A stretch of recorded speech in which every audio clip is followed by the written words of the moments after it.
Good morning again, everyone who is out there.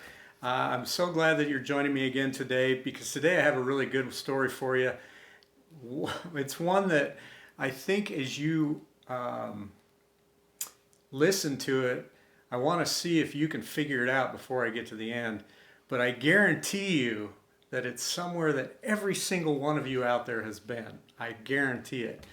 And so, I want to welcome you to Storytime with Rob.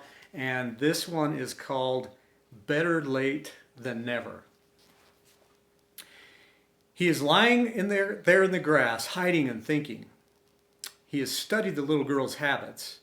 He knew she would come outside her grandfather's house mid-afternoon to play. He hated himself for this. In his whole miserable, messed up life, he'd never considered anything so callous as kidnapping.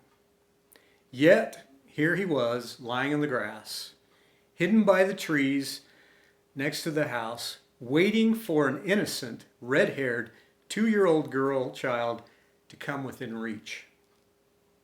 It was a long wait, and there was plenty of time to think. Maybe all his life Harlan had been in too much of a hurry. He was 5 when his Hoosier family daddy had died. At 14, he dropped out of Greenwood School and hit the road.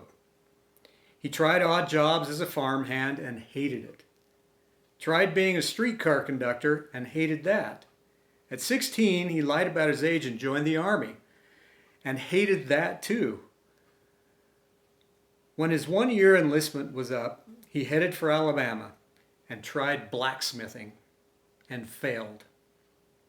He became a railroad locomotive fireman with the Southern Railroad, and he actually liked that. Figured maybe he had found himself. At 18, he got married, and within months, wouldn't you know, she announced that she was pregnant.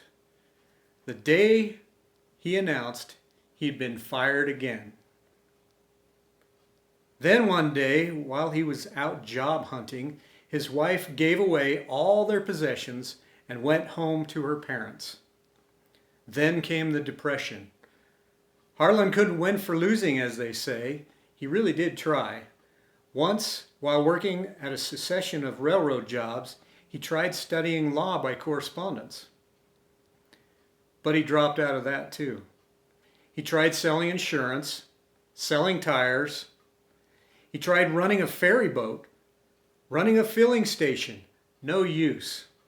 Face it, Harlan was a loser.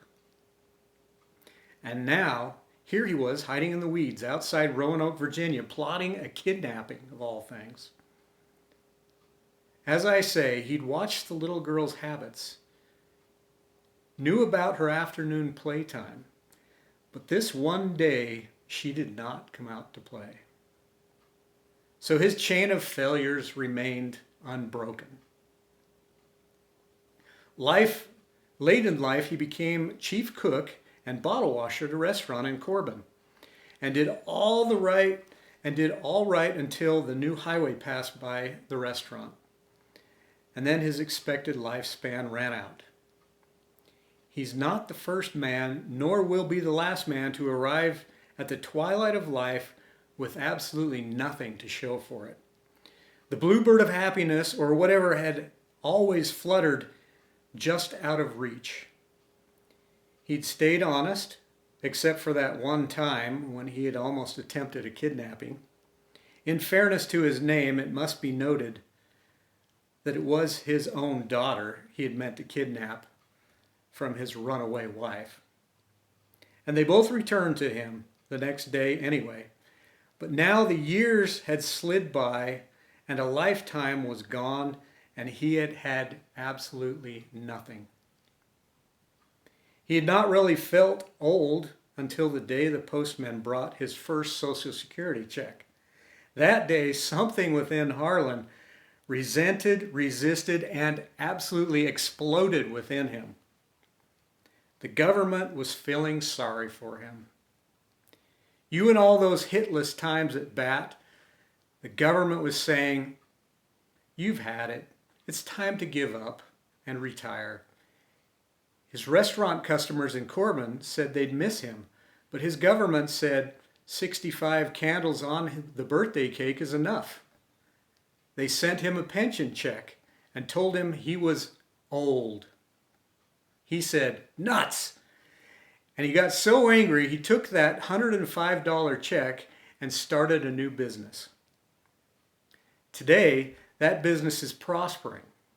And so at age 86, you heard me right, 86, he is, for the man who failed at everything save one thing, the man who might have been a law-breaking kidnapper, had he not also failed at that, the man who never got a start until it was time for him to stop, was in fact Harlan Sanders, Colonel Harlan Sanders. The new business he started with his first Social Security check was in fact Kentucky Fried Chicken. And now you know the rest of the story. So when you see the logo of Colonel Harlan Sanders with his white hair and his little white goatee, now you'll know, because he was that old when he started that business. And it is never too late for you, whoever you are, or whatever you're doing out there. Remember, if he can do it, you can as well. Until tomorrow, stay safe.